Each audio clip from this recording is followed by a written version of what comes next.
एका जत्रेमध्ये एक माणूस जोर जोराने ओरडत होता, 2 रुपयात गाजराचा हलवा, 2 रुपयात गाजराचा हलवा. तर सगळे लोक त्याच्याकडे गेले आणि 2 रुपये दिले आणि तंबूमध्ये गेले. आत गेल्यानंतर लोक म्हणाले, कोठे आहे गाजराचा हलवा? माणूस, हा बघा, माझा मुलगा. ह्याच नाव गाजर आहे. आणि आता तुम्हाला हा जोक समजलाच असेल मित्रांनो. नसेल समजला तर 2 रुपये द्या आणि जावा तंबूमध्ये. विद्यार्थी, केस, बाई, ते कसे काय? विद्यार्थी, डोक्यावरचे ते केस. कपाळाच्या खाली त्याला भुवया म्हणत त्याच्या खाली उतरले की पापण्या म्हणतात. नाकाच्या खाली त्यांना मिशा म्हणत त्याच्या खाली दाढी म्हणतात. आणि कमरेच्या खाली बाई चिडून, बस बस, समजले. गणाच्या पहिल्या रात्री नवरा रूम मध्ये येताच बायकोने तिचे ब्लाऊज काढून टाकले. नवरा, अगं मी येताच तुने ब्लाऊज का काढले?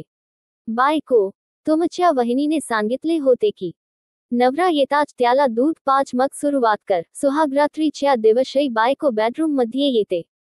अचानक बायको पाय घसरून खाली पडते. नवरा अगं सांभाळून जानू, कुठे लागलम तर नाही? बायको नाही हो. मग नवरा बायको जोरदार से कस करतात.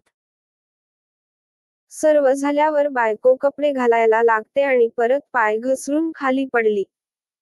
नवरा, तुझ्या आईची गाहाष्ट अंथाय आहे का साली? कायम पत राहते. एकदा गुरुजीच्या वटबंड्याला प्रश्न विचारता. गुरुजी, बंड्या, अमेरिकेची लोकसंख्या भारतापेक्षा कमी का आहे? वटबंड्या लगेच उभा राहिला. गुरुजी, हा बोल ना, बंड्या.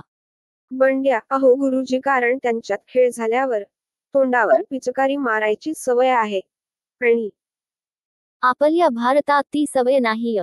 Winking face. गुरुजी नालायका निघ बाहेर. एकदा नवरा बायको रात्रीचे अंडस्को कस करत असतात. नवरा 10 मिनिट घपाघप करतो, नंतर थकून जातो. बायको खूप नाराज होते. बायको, अहो तुम्ही इतक्या लवकर का थकता? मी अजून नाही थकली आहे. नवरा, अगं वेडी. रस्ता कधीच संपत नाही, पण रस्त्यावर चालणारी गाडीतील पेट्रोल एकदा चिंटूने शेजारची चावट बाई पटवली.